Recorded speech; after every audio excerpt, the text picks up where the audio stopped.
मैं तो कहता हूं कंधा उसे जाके जल्दी दिया करो जिसे कोई कंधा देने तैयार ना हो, उसे पहले कंधा दिया करो दौड़ के, जिसका जनाजा कोई उठाने वाला ना हो। क्योंकि तुम नहीं जानते हो, जिसके जनाजे को भीड़ लगी है ना, लगता है ये दिखावे करके गया है, हमारे जैसा उसका शोहरा टीप टाप रही होगी, लेकिन जिसे कंधा कोई नहीं दे रहा है ना, तो समझ जाओ हो सकता है इसने रातों में इबादत की हो, इसने तब रब को आवाज दी हो जब कोई ना देख रहा हो, इसलिए लोग इसे कंधा देने तैयार नहीं। तो फैसला जो है ना भीड़ का, ये अंदाजा लगाना कि कंधा उसको दौड़ के दो जिसे कोई कंधा ना दे रहा हो। मिट्टी दो, अब तो वक्त नहीं है, माफ कीजिएगा, हालात ये हो गए कि जनाजे को मिट्टी देनी तो बड़ी बात है, नमाज पढ़ के आधे निकल लेते, मसरूफी इतने हो गए, टाइम किसके पास है मिट्टी तक जाने का है? दुआ जी, मिट्टी डाल दे 3 मुट्ठी बड़ी बात है, कह रहे आप बैल खोलोगे, छोड़िए दुकान खुली रह गई, एक दिन आएगा मेरे लाल आंखें खुली रह जाएंगी, आज दुकान खुली है, बैल खुले, कल आंखें खुली रह जाएंगी। हाँ, वासिफ अली वासिफ ने जब किसी को खाना दिया ना भूखे को, तो पूछा था किसी ने क्या कर रहे हो, तो उसने कहा था यार कुछ नहीं, अपने जनाजे की भीड़ इकट्ठी कर रहा हूं। इतने अच्छे काम कर जाओ, लोग तुम्हारे जनाजों में शरीक होने लगे, अल्लाह से लंबी दुआएं मांगा करो रो रो के, मालिक जिंदगी अच्छी कर दे ताकि मौत भी अच्छी हो जाए, ये मांगा करो अल्लाह से। आज तो डरी कोई नहीं, डरी कोई नहीं, तो जब मौतें होती है नहीं होती, बोलो यार, बोल सकते हो तो बोलो, है ना, होती है कि नहीं मौतें? लोग मरते हैं, जिन्हें यकीन ना हो अल्लाह उन्हें दिखा दे जल्दी कि लोग कैसे मरते हैं। डर गए लोग मरते हुए देखे कि नहीं? बोलो यार, जोर से बोल दोगे तो कोई मुंह का रसगुल्ला नहीं गिर जाएगा। मरते हुए देखे ना लोग, मौत के भी अलग अलग तरीके, रूह जब निकलती है ना, इधर से निकलना शुरू होती है और ऐसे निकलती हुई आती है, घुटनों में आती है ना तो रूह फिर अटकती है, फिर नेकियां काम होती आती हैं ना तो फिर रूह निकलती है, फिर कमर में जाकर रूह अटक जाती है, फिर नेकियां सहारा देती हैं तो फिर रूह पर चलती है, फिर सीने का जो मंजर होता है ना, वो बड़ा मुश्किल होता है। जब सीने में रूह अटकती है ना आकर के, तब इंसान को याद आता है कितने पाप किए थे और कितनी नेकियां की थी, तब एक एक करके नेकी याद आती है, एक एक करके गुनाह याद आता है, फिर सोचता है काश कुछ ऐसा कर लेता कि जो कब्र के उजाले का भी इंतजाम हो जाता, लेकिन फिर सोचने से कोई नतीजा नहीं, फिर कोई फायदा नहीं, फिर हजार सर मारो दीवारों में कुछ नहीं होता।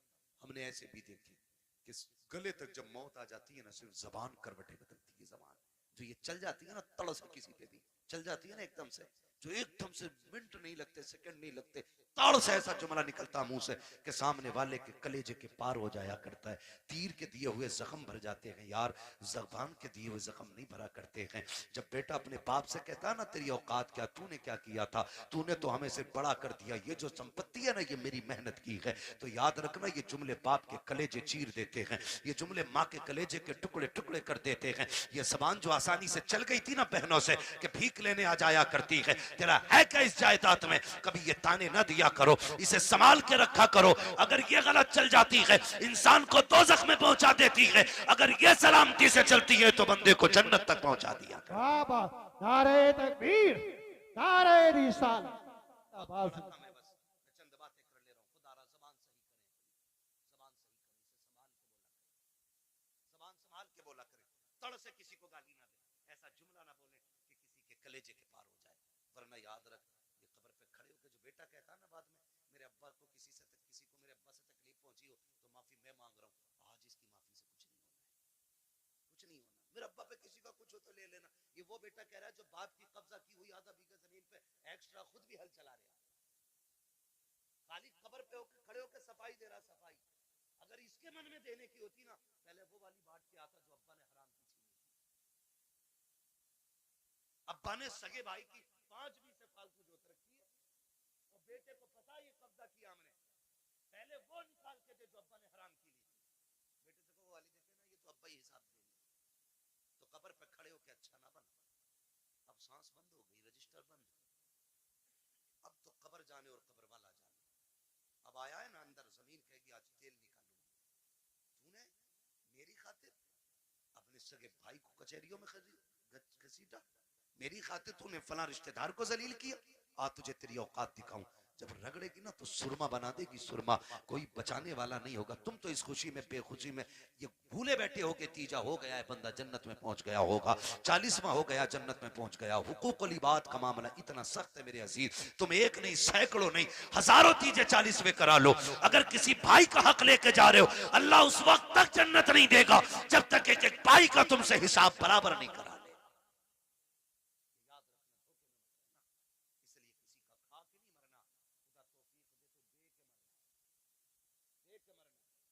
किसी का नहीं होता बेटे, 40वें के बाद खबर तक भूल जाते हैं अब्बा दफन कहाँ हुए। ईद के दिन जाके कह रहा चाचा तुम्हें तो पता होगा अब्बा किस कोने में रखे गए थे। ये पूछ रही है औलाद आपकी, ये पूछ रही है।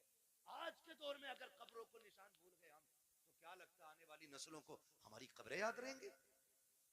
उन्हें तो कब्रिस्तान तक याद नहीं रहेंगे। इसलिए खुदारा आखिरत की तैयारी खुद से करें, अपने आप से करें। अपने पीछे कुरान पढ़ने वाले छोड़ दें, अपने पीछे कुरान पढ़ने वाले छोड़। हम तो कह देते हैं कोई बात नहीं, मेरा इंतकाल हो, मेरे बच्चे कहेंगे मदरसे से बच्चे भेज दिए, ठीक है, बरकत वाली जमात है, नेक जमात है। लेकिन ये बात बताओ, पढ़ने में खुलूस इनके उतना ही होगा जितना बेटे के पढ़ने में खुलूस होगा? हो सकता है? कभी नहीं होगा ना, क्योंकि बाप का दर्द बेटे को ज्यादा है, बेटे का दर्द बाप को ज्यादा है। हमें तो बुलाओगे रस्मन पढ़ के चले जाएंगे, लेकिन असल दर्द बेटे को होता है। तो मैं तो कहता हूं एक बेटा कम से कम हाफिज जरूर बनाना, एक बेटा जरूर बनाना। अगर बना ना सके हो ना, तो कोई पढ़ रहा हो तो पढ़ने में उसकी मदद करें। कोई कुरान हाफिज हो रहा है ना, तो उसके हिफ्ज में मदद करें। आपका बेटे बड़े हो गए, आप नहीं पढ़ पाए, आपके बेटे नहीं पढ़ पाए, तो जो पढ़ने आप उनकी मदद करें। जानते हो क्यों?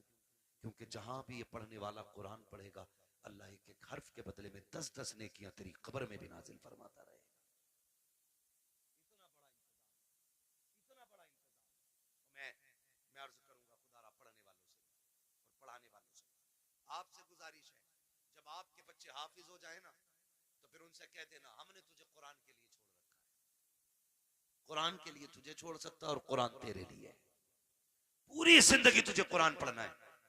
हमारा काम ना कर, खेती हम कर लेंगे, जमीनें हम जोत लेंगे, मेहनत हम कर लेंगे, लेकिन तुझे कुरान याद रखना है। अब्बा क्यों? अब्बा क्यों? कहा मैंने तुझे दुनिया के लिए कुरान नहीं दिया, मैंने तुझे कब्र के लिए कुरान दिया है, मैंने तुझे कब्र के लिए कुरान दिया है।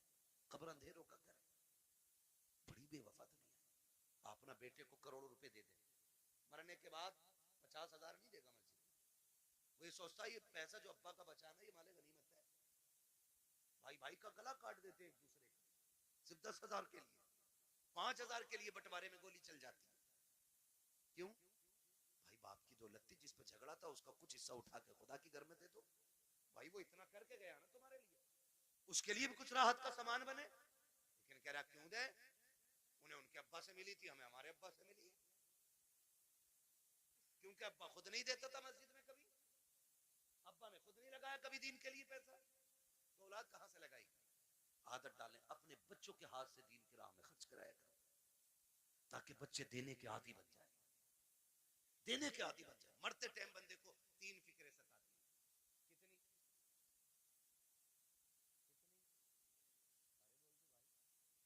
कितनी? कितनी फिक्रें? 3 फिक्रें सताती हैं। नंबर 1, मैंने जो दौलत कमाई है इसका क्या होगा? नंबर 2, मैं औलाद छोड़ के जा रहा हूं, मेरी औलाद कैसे जिंदगी गुजारेगी मेरे बगैर? नंबर 3, मैंने कितनी नेकियां की और कितने गुनाह किए। इसे 3 चीजें मरते वक्त याद आती, 3 चीजें। कामयाब वो नहीं है जिसने अपने पीछे बंगले छोड़ दिए, कामयाब वो नहीं जिसने इमारतें छोड़ी, कामयाब वो है जो अपने पीछे कुरान पढ़ने वाला छोड़ गया। वो सबसे बड़ा कामयाब है जिसने अपने पीछे कुरान पढ़ने वाले छोड़े। वरना बिल्डिंग है ये बंगले कब्र में कोई काम नहीं आने वाले।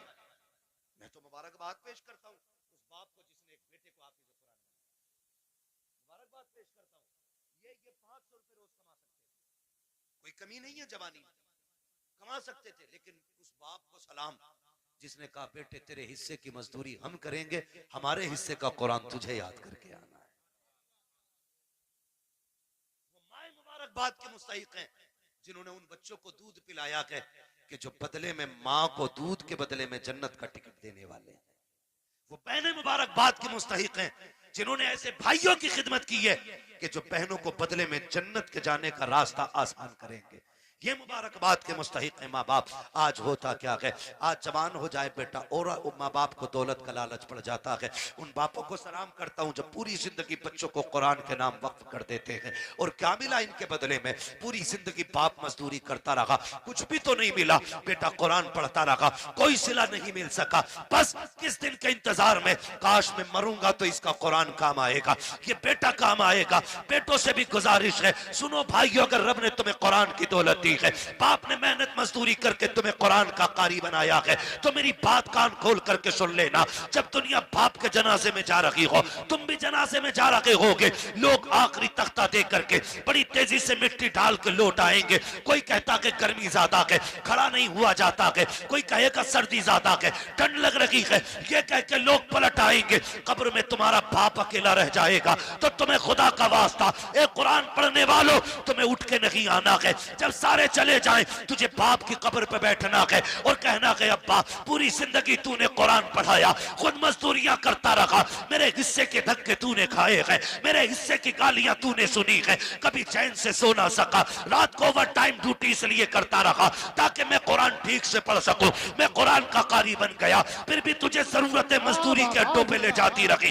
तुझे फिर कुरान पढ़ने की मोहलत ना मिली, मुझे मदरसों ने फुर्सत ना दी, तुझे जरूरत बाजार ले गई, तू मजदूरियां करता रहा। जो कुरान तूने पढ़ाया था, एक बार बैठ के पूरा कुरान न सुन सका। अपने बाप की कब्र पे बैठना और कहना अब्बा आज तू भी फुर्सत से है, मैं भी फुर्सत से हूँ। जब दुनिया बिरयानी के लिए लड़ रही हो, तुम अपने बाप की कब्र पे बैठ जाना। अलहम्द के अलिफ से लेके वन्नास की सीन तक पूरा कुरान पढ़ के उठना। अब्बा से कहना अब्बा आज मैंने तेरी मेहनत का हक अदा किया है, कसम खा के कहता हूँ इधर कुरान की तिलावत मुकम्मल होगी, उधर कब्र में खुदा की रहमतों का नुज़ूल होना शुरू। नारे तकबीर, नारे रिसालत, बस लगे आला हजरत, उलमाए सुन्नत, ख्वाजा का हिंदुस्तान, मिलक्का सुन्नी मुसलमान, हजरत अल्लामा मुफ्ती अम्मा साई किबला जिंदाबाद जिंदाबाद। करेंगे इंशाअल्लाह, पढ़ाएंगे बच्चों को कुरान, वादा करें इंशाअल्लाह। कितना है मैं कुरान, लोग समझते नहीं, लोग समझते नहीं है। मैं अभी 10 मिनट और हैं, कहें तो मैं थोड़ी कड़वी बात और कह दूं। पहले वादा करो इंशाअल्लाह कुरान से प्यार करेंगे, बच्चों को पढ़ाएंगे इंशाअल्लाह। अगर हम पढ़ने और पढ़ाने के लायक नहीं तो पढ़ने वालों की इज्जत करेंगे इंशाअल्लाह, करेंगे इंशाअल्लाह। कुरान कितना अहम है, बस चंद बातें और सुनो, पौने 12 हो गए। तवज्जो करें। उम्र, हर जिंदगी की, हर शख्स की जिंदगी के 3 मरहले, अगर अल्लाह लंबी उम्र दे। सुबह, दोपहर, शाम। सुबह बचपन, दोपहर, बोले बड़े अच्छे लोग हैं माशाल्लाह। अगर हमारे इलाके के लोग अच्छे नहीं होंगे तो फिर किसके इलाके के लोग अच्छे होंगे? समझ गए? सुबह, सुबह, सुबह, दोपहर, शाम। क्या बात है, ये 3 होते हैं। इतना याद हो गया ना? सुबह बचपन होता है, दोपहर जवानी होती है और शाम बुढ़ापा होता है। सुबह के बाद उम्मीद होती है दोपहर आएगा, दोपहर के बाद उम्मीद होती है शाम आएगी, लेकिन शाम के बाद उजाले का फिर कोई पहर नहीं होता। फिर आगे रात ही रात, फिर जो सूरज निकलेगा एक नई जिंदगी का आगाज होगा, नया दिन यानी कि नई नस्ल, फिर वो एक नई नस्ल का आगाज होगा। आप जानते हो बचपन इतना खूबसूरत होता है कि कब गुजर गया पता ही नहीं चलता, और लोग आखिरी सांस तक कहते हैं काश बचपन फिर से लौट आता। बचपन इसलिए भी खूबसूरत होता है क्योंकि जिम्मेदार बाप होता है। यही क्लियर है ना? इसलिए खूबसूरत होता है क्योंकि सर पे हाथ रखने वाला बाप होता है। इसलिए खूबसूरत होता है कि बचपन हम बाप की मर्जी से जीते। जवानी खूबसूरत होती भी है और ना भी होती है। जवानी उन बच्चों की खूबसूरत होती है जिनकी जवानी भी माँ बाप की मर्जी से गुजरती है। ठीक है जी। जवानी उन बच्चों की अच्छी होती है जिनकी जवानी माँ बाप की मर्जी से गुजरती है। और बुढ़ापा, दुनिया कहती है बुढ़ापा बुढ़ापा। वजह जानते हो? वजह सिर्फ इतनी है कि बचपन में बहुत दोस्त होते हैं। बचपन में बहुत दोस्त होते हैं। मेरे हुजूर फरमाया करते थे मुझे बच्चों के 5 खेल बड़े पसंद हैं। 5 काम बच्चों के पसंद है। इंशाअल्लाह कभी वक्त होगा ना और जिंदगी फिर लेके आएगी ना तो इन 5 कामों पे बच्चे की गुफ्तगू फिर होगी, क्योंकि बात बड़ी लंबी है वो भी। बस जो मैं कहना चाह रहा हूँ ना चाचा फिर वो रह जाएगा अधूरा मसला, है ना। बस मेरी बात पूरी हो जाए, अल्लाह करे इस बीच में। तो बचपन में ना बहुत सारे यार मिल जाते हैं। हम जो ली बच्चे इतने इतने आजाद होते हैं। अम्मी कहती है ला बेटे जल्दी जा, चाय खोल गई है, पत्ती नहीं है, जल्दी लेके आ। गया सुबह चाय पत्ती लेने, दोपहर के टाइम लौट रहे हैं। ये बचपन है और इसी को बचपन कहते हैं। ये आजाद जिंदगी है। पके न पके चाय, हम तो तमाशा देखेंगे। बच्चे गए, कोई आ गया डुगडुगी वाला, वहीं लग गए। अब अम्मा परेशान है, चाय दोपहर तक पकती रही। ये है ना, ये आजादी होती है बचपन की। और बचपन के यार बड़े सच्चे होते हैं। अभी लड़ेंगे, कल किसी पंचायत के बगैर फिर एक हो जाएंगे। ना कोई मुकदमा, ना कोई बहस, ना कोई पंच, ना कोई पंचायत। आज लड़के गए थे, सुबह फिर गले मिल जाते। इतना आजाद बचपन। और जवानी, जवानी में जिसके पास पैसा है उसके 1000 यार है। बस समझ गए ना।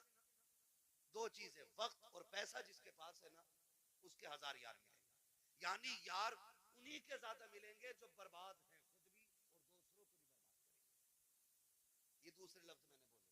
भाई जिसके पास फालतू वक्त है, कोई काम नहीं है, तो वो दूसरों को भी ठलुआ बना के बैठाएगा।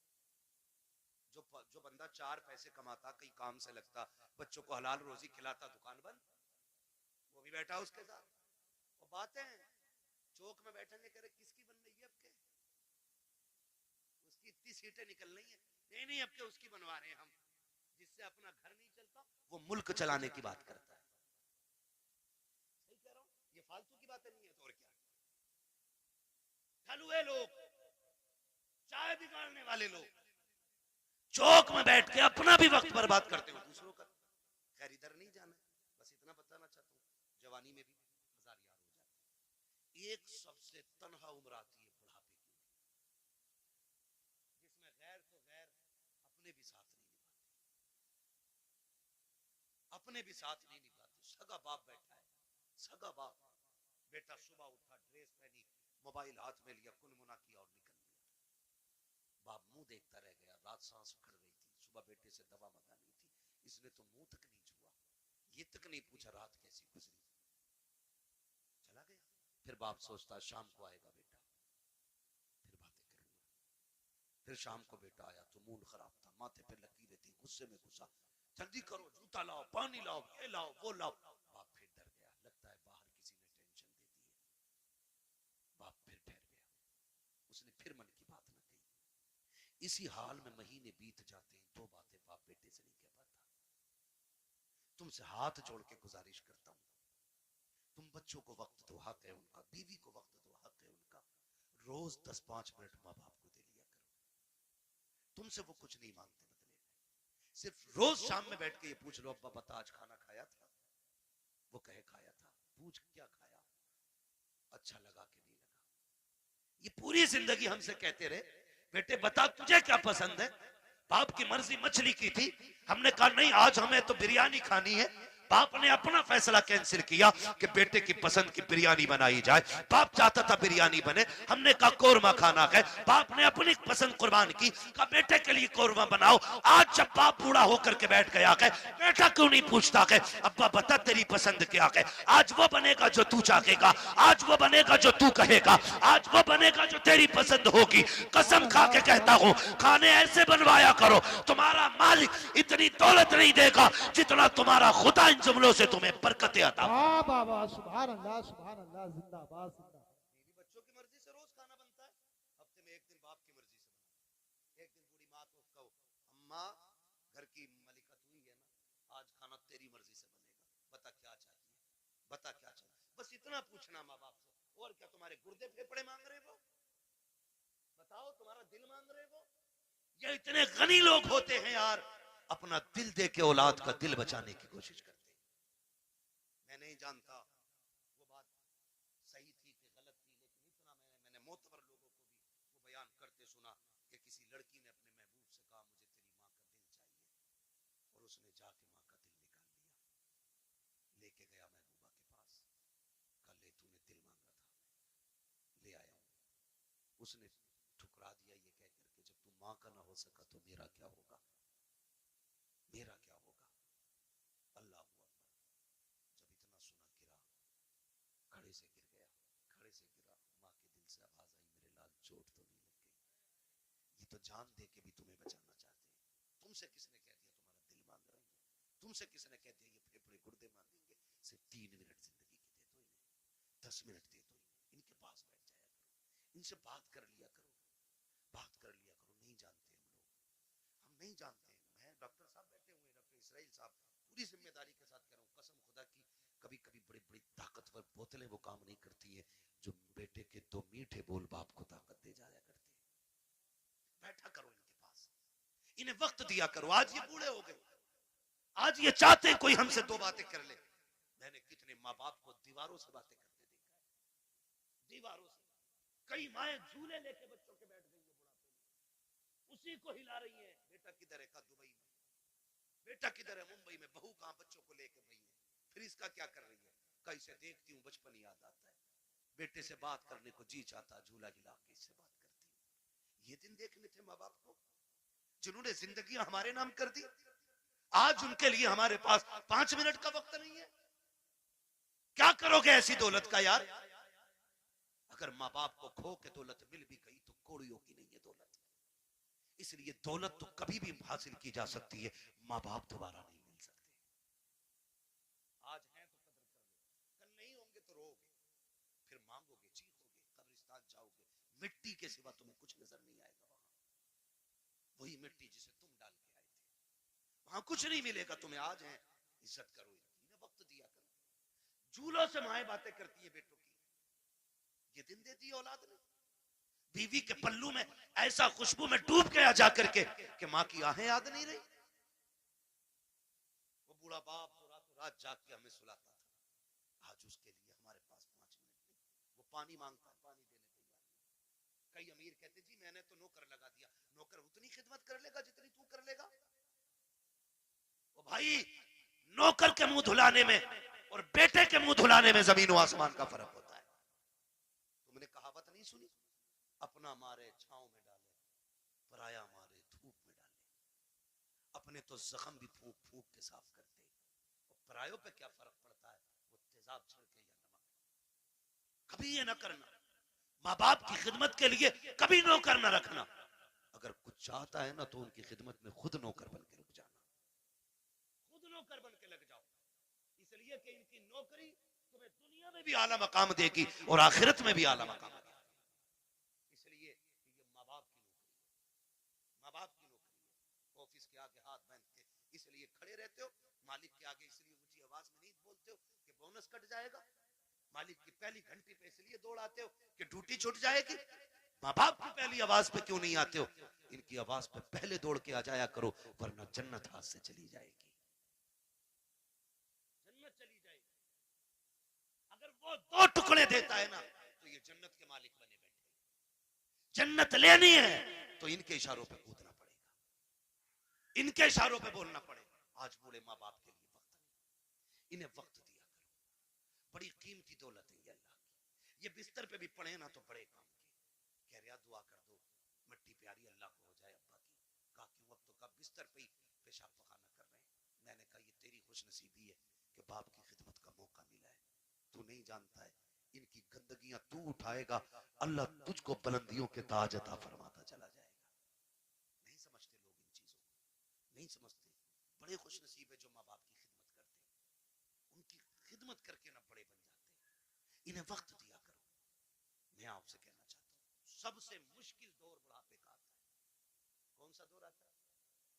समझ रहे हैं ना मेरे बच्चे सारे, नौजवान भाई भी समझ रहे हैं ना?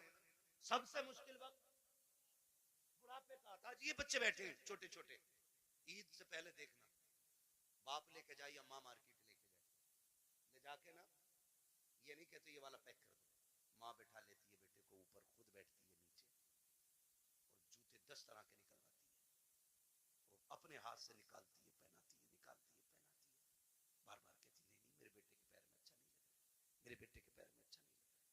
मैं बेटों से पूछना चाहता हूँ जब हम इतने बड़े थे वो अपने हाथ से हमें जूते पहनाते थे। आज एक बार हम उन्हें दुकान में लेके गए, अब्बा बैठो तुम्हारे पैर में जूते डाल के मैं देखूंगा, अम्मा बैठ आज मैं देखूं तेरे पैर में कौन सा जूता अच्छा लगेगा। कभी लेके गए माँ बाप को? और लेके जाया करो, ईद का टाइम आए ना माँ बाप को लेके जाओ, कहना आज तक तुमने हमारी पसंद का पहनाया गया, अब हम तुम्हें तुम्हारी पसंद का पहनाने के लिए आए। लेके जाया करो। हम इन्हें वक्त नहीं दे पाते, हमारे पास वक्त ही नहीं है। सबसे मुश्किल वक्त बुढ़ापे का। अब सुने जिन पे बुढ़ापा आना है, ये आ गया। जब दुनिया छोड़ जाएगी ना और कोई मुंह नहीं लगाएगा, कोई बात करने वाला भी नहीं होगा, कोई ये पूछने वाला नहीं होगा तेरे मुंह में दांत कितने, फिर पलटोगे मस्जिद की तरफ, फिर लौटोगे मस्जिद की तरफ। अल्लाह कहेगा सुन तुझे कोई मुंह नहीं लगा रहा ना, आ मेरे घर आ जा, तुझसे कोई बात नहीं करता ना, मैं करूंगा तुझसे बात। अपना दर्द मुझे सुना जब तुम मस्जिद में आते हो। सुनो कुरान बड़ा जरूरी है, कहता है अगर तुझे अपना हाल सुनाना है नमाज की नियत बांध ले, तू कहता जा मैं सुनता जाऊंगा, और अगर तुझे मेरी बातें सुननी है फिर कुरान लेकर बैठ जा, कुरान पढ़ता जा, कुरान की आयतों में तुझे मेरी बातों का मजा आता है। वाह वाह वाह, सुभान अल्लाह जिंदाबाद। कोई मुंह नहीं लगाता है फिर रब का कुरान तुम्हें सीने से लगाएगा। जब कोई साथ नहीं देता ना फिर कुरान लेकर हम बैठते। इसलिए खुदारा इतने जाहिल न रह जाना कि बुढ़ापे में भी कुरान साथी न बन सके। कम से कम इतना कुरान जरूर सीख लेना कि बुढ़ापे में जाके दुनिया साथ छोड़ दे तो रब का कुरान हमारे साथ हो। पढ़ेंगे इंशाअल्लाह, वादा करते हैं इंशाअल्लाह, पढ़ाई करेंगे इंशाअल्लाह, कुरान सीखें। अगर हमने कुरान नहीं सीखा तो कुछ भी नहीं सीखा है। बड़ी बात है बेटे को हाफिज कुरान बनाना, अपने बच्चों को हाफिज कुरान बनाओ। तुमने भी देखा होगा, हमने भी देखा, मौतें होती हैं, मौतें होती हैं, लोग बड़े बड़े पैसे वाले तड़प तड़प के मर रहे हैं। क्यों? क्योंकि आज कोई आसानी से रूह निकलवाने वाला नहीं। निकले कैसे, निकले कैसे? सारे लोग जानते हैं हॉस्पिटल की कंडीशन, आखिरी सांसें होती ले जाके अब्बा हॉस्पिटल में रख दिया, काय में वेंटिलेटर पे, अब्बा ऑक्सीजन लगी पड़ी है, जो चादर बिछी है वो भी नापाक है, उन्होंने हमारे कपड़े उतार के अपने ग्रीन कपड़े पहना दिए वो भी नापाक है, जितने नर्स और वहां पे डॉक्टर आ रहे हैं उन्हें भी पाकी नापाकी की तमीज नहीं है। मुश्किल से रूहें निकल रही हैं, मुश्किल से, बिस्तर नापाक, जगह नापाक, लोग नापाक, रहमत के फरिश्ते आने तैयार नहीं, इधर तड़प तड़प के बंदा मर रहा है, ऑक्सीजन लगी है, रिश्तेदार जो है फलों पे फल लाने पे लगे पड़े, कोई जूस ला रहा है, कोई फल ला रहा है, सेब ला रहे, केले ला रहे, मैं वो जो ऑक्सीजन में पड़ा शीशे से झांक रहा है वो हाथ नहीं उठ पा रहे हैं आज उसके, आज अल्लाह की पकड़ में आ गया है वो। अब तक अकड़ में रहता था, हमने कहा था हमसे चंदा ना मांगना, ये तमाशे कर रखे हैं, ये तुमने मदरसों के नाम पे ठगी का जाल फैला रखा है, मौलवी होते ही हराम खाने वाले हैं। आज एक एक जुमले का बदला लिया जा रहा है, बड़ा तड़प रहा है, रूह निकलने का नाम नहीं ले रही है। सारे रिश्तेदार कोई फल कोई जूस लेकर के आ रहा है, इसकी आंखों से आंसू बह रहे हैं, आखिर ये रो क्यों रहा है? सारी फैसिलिटी मौजूद है, सांस भी मशीनों के जरिए आ रही है, रिश्तेदार भी सामने है, वो कहता मैं इसलिए रो रहा हूँ, इसलिए रो रहा हूँ, ये जो जूस लेके आ रहे हैं आज मुझे इसकी जरूरत नहीं है, ये जो फल लेके आ रहे हैं ये तो बंद कर दिया गया है। चाहता क्या है? वो ऑक्सीजन पे सामने वेंटिलेटर पे लेटा बंदा कहता है अगर ला सकते हो तो यासीन का पढ़ा हुआ पानी ला दो, सूरह रहमान की तिलावत का पानी ला दो। करेगा क्या? काम में जीना नहीं चाहता, अब कुरान की तिलावत के सदक़े में इज्जत से मरना चाहता।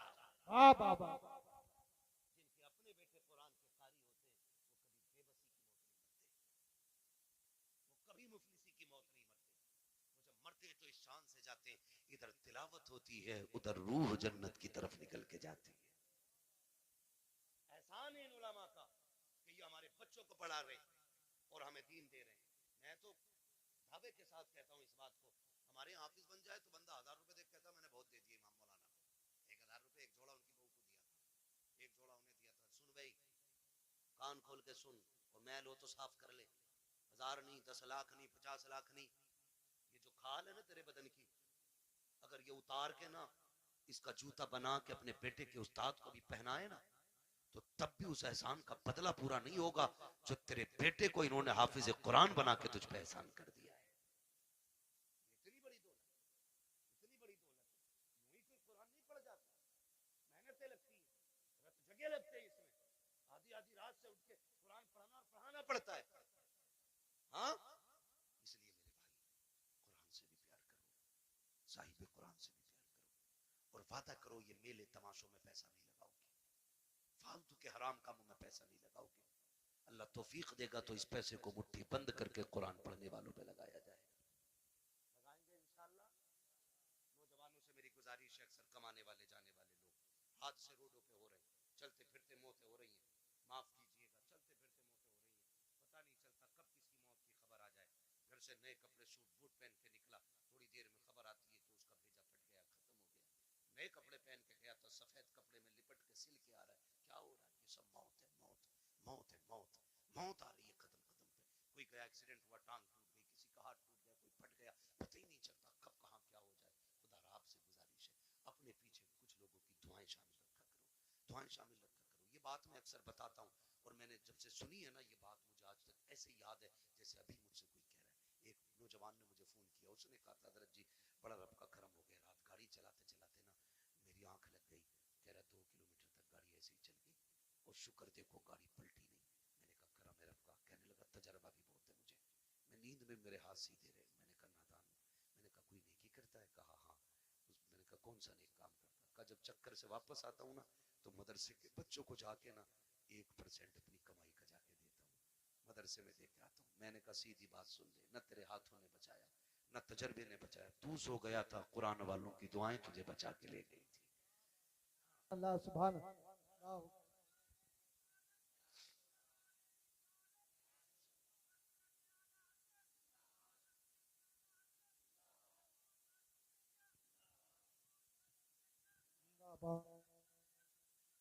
जिंदाबाद, लब्बैक या रसूल। नहीं मेरे भाई, बस मैंने पहले कहा था तूफान नूह लाने से आखिर क्या फायदा, एक अश्क ही बहुत है अगर कुछ असर करे। मेहनत लगती है, मेहनत लगती तो किसी की दुआएं शामिल कर लो। आप सारे मेरी उम्र के मेरे भाई हो, कुछ दोस्त हैं, कुछ भाई हैं, नौजवान सारे मेरे। मैं कहता हूँ अपने पीछे यार दुआओं वाला साथ रखो, दुआओं वाला रखो। बड़ी दुआएं बड़े काम आते हैं इनके, ये लम्हे लम्हे के लुक्मे ना, ये कभी कभी हमारी सालों साल की गलतियों पे भारी पड़ जाते हैं, बड़े काम आते हैं इनके ये लुक्मे। हिस्से रखा करो इसमें, हिस्से अपने पीछे दुआओं वाले हाथ रखो, गारंटी नहीं है। कई लोग कहते हैं 500 रुपए देगा, अगर दुआ कर देना, 500 रुपए देके दुआ कर देना, कोई 1000 देके दुआ, कोई 5000 देके दुआ कर देना। चल तू दे रहा है, ये दुआ क्यों से कह के ले रहा है? ऐसे काम करो कि जबान ना भी खुले, दुआएं फिर निकलने लग जाए। ये असल दुआ होती है।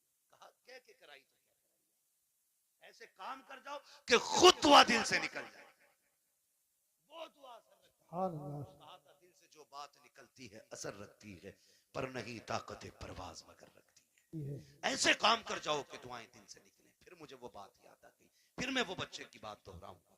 कुरान बड़ी चीज है, अक्लमंद है वो बाप जो अपने बच्चों को कुरान की तालीम दे रहे, और साथ में दुनिया की तालीम भी जरूरी है, दुनिया की तालीम भी जरूरी है। आप बनिए, पढ़िए। अब लड़ाई तो पर बंदूक की नहीं रह गई है, अब लड़ाई कलम की है। जिस कौम के हाथों में कलम होगा वो कौम आगे जाएगी, और जिसके हाथ में कलम नहीं होगा वो नालियां साफ करेगी।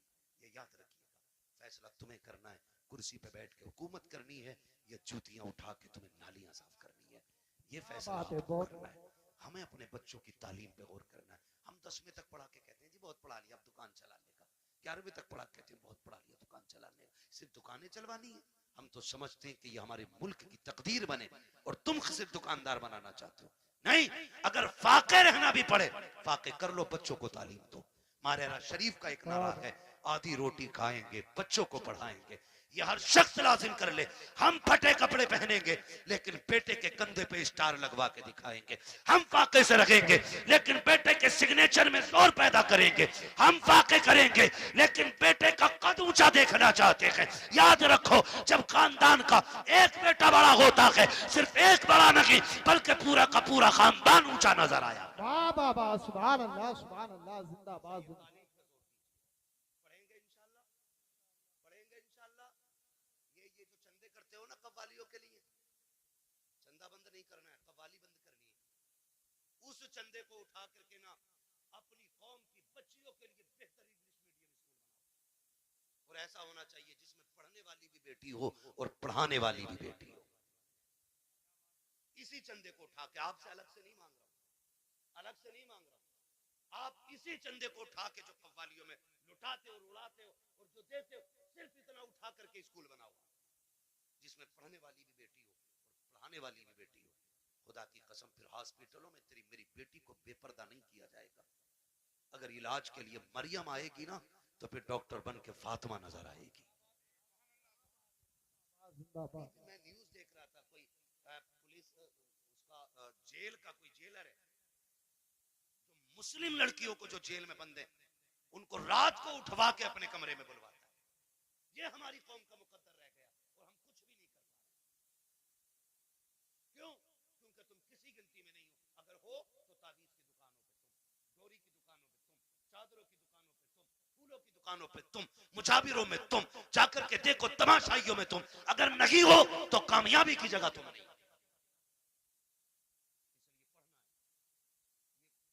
कसम खा लो कि हमें या तो पढ़ना है या बच्चों को पढ़ाना है। और याद रखना, मजारों से इलाके बुलंद नहीं होते। मैं खुल के बात कर रहा हूं और बरेलवी भी हूं। इनकी जैसी जिंदगी थी ये काट के चले गए। अच्छी काटी अल्लाह ने मजार बनवा दिया, बुरी काटते तो लापता हो जाते, नाम तक कोई पूछने वाला नहीं होता। तो याद रखिए, मजारों से रुतबे बुलंद नहीं होते, मेहनत से रुतबे बुलंद होने, मेहनत से रुतबे बुलंद होने, मेहनत से रुतबे बुलंद होने। हमें मेहनत करनी है। किस चीज पे? तालीम। किस पे बच्चों?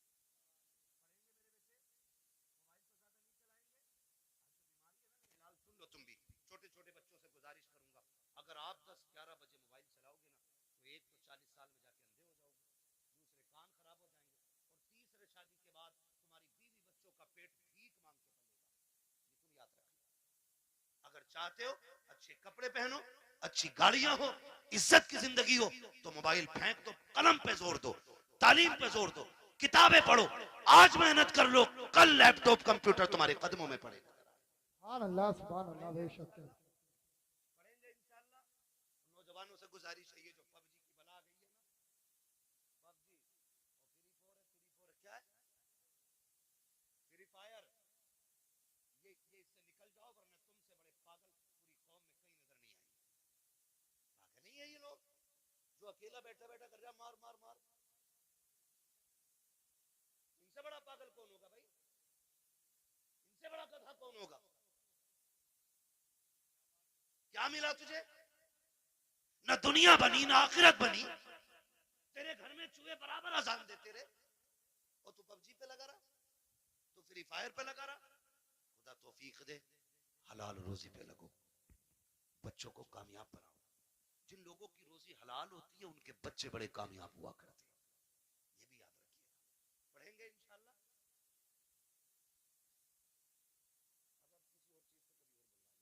अब किसी और चीज पे कभी और बुला लियो भाई, 1.5 घंटा होने वाला है, मैंने बुला दिए थे। यार बड्डे पे तो नहीं, तुम भी बोल दोगे यार, ये तो इतना वाहियात काम है। ये नहीं भाई, तुम भी तो जान हो जलसों की यार, तवज्जो है ना सारे लोगों की। तो पढ़ाई पे ध्यान दीजिए, मोबाइल छोड़ दीजिए। ये मगरिबी जो शैतानी ताकत है ना, ये सब उनकी स्कीम है हमें बदनाम और बर्बाद करने की। उनके बच्चे देखो 18 घंटे पढ़ते हैं, उनके बच्चे लाजिम है, 18 घंटे उनके बच्चे पढ़ते हैं।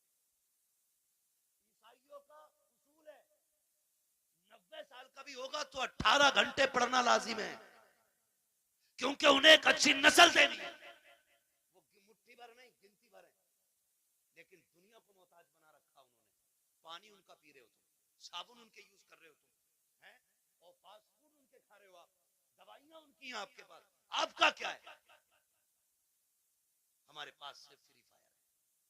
इसे खा के अंधे बनो, फिर दवा उनकी खाओ, इसे खा के पागल बनो, मेडिसिन उन्हीं की लो। ये हमारी कौम की कंडीशन है। इसलिए पढ़िए, बहुत हो गए हैं तमाशे। हमने 70-70 लाख मजारों के गुंबदों में लगाए, हमने 20-20 लाख टाइल्सों में लगा दिए। क्या फायदा हुआ मजार वाले को? अगर वो अच्छा था तो उसकी कब्र तो वैसे ही जन्नत थी। तेरे पत्थरों की क्या जरूरत थी? और अगर अमल खराब थे तो तू एक नहीं करोड़ों का पत्थर लगा दे, अंदर जहन्नम का घड़ा बन चुका है। कोई नतीजा नहीं। इस पैसे को अब सही जगह लगा। मान जाओ अभी वक्त है, 70 सालों में हमने मजारों के अलावा कुछ नहीं बनाया। अगर हमने स्कूल अपने बनाए होते ना, आज हम किसी के मोहताज नहीं होते। पहली बात तो हमारे कॉलेजेस नहीं, बच्चे हैं ही नहीं कि जो किसी इंजीनियरिंग कॉलेज में जाएं या मेडिकल कॉलेज में जाएं। अगर कोई बच्चा इल्ला माशाल्लाह तैयार हो भी जाता है तो हम इतने बड़े मोहताज हैं, अपने बच्चे की फीस भी देते और डोनेशन के नाम पे 50-50 लाख रुपए उन्हें रिश्वत दी जाती है, तब कहीं तेरे मेरे बेटे को बैठने की कुर्सी मिलती है। ये मोहताजी है हमारी, समझ रहे हो आप? और फिर भी मुझे चढ़ गया चिश्ती रंग, सारे गुंडे वहां मिले, जिन्हें कौन से मतलब नहीं, तबाही से मतलब नहीं, सारे इकट्ठे मिलेंगे। निकलो इन तमाशों से, कोई नतीजा इनसे नहीं। काश जितनी रात बैठ के तुमने चढ़ गए चिश्ती रंग किया ना, उतनी देर बैठ के कुरान पढ़ लिया होता और फिर लास्ट में झोली फैला के रब से करम मांगा होता। वो इतना करीम है, तेरी एक रात के बदले में तेरे 70 साल के गुनाहों को एक लम्हे में माफ कर देता। वाह वाह वाह, सुभान अल्लाह। जवानी का जोश है, चलो भाई कबड्डी देखेंगे, चलो भाई ये देखेंगे, अल्लाह तौफीक दे तो कुरान की किरात के मुकाबले कराओ आप। कौन अच्छा कुरान पढ़ता है उसे दो इनाम। जब ये महफिल आबाद करोगे, हर शख्स चाहेगा मेरा बेटा भी कुरान का कारी होना चाहिए।